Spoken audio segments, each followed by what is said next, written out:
காளியம்மா கதை கேளு, அவ திருவக்கர வந்து கதை கேளு. பத்திர காளியம்மா கதை கேளு, அவ உக்கிர கோலம் கொண்ட கதை கேளு. ஆதிசக்தி அவ கதை கேளு, அவ ஆசை முகம் சொல்லும் கதை கேளு. தேவி திரிசூலி கதை கேளு, அந்த தேச நாயகியின் கதை கேளு. வெள்ளி நில முற்றத்தில வில்வமர மேடையில சொல்லி வரும் கதை கேளு.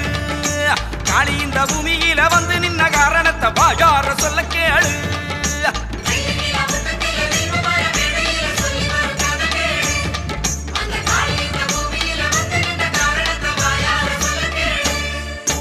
பக்கர காளியம்மா கதை இதுவே, அவ திருவக்கரை வந்த கதை இதுவே.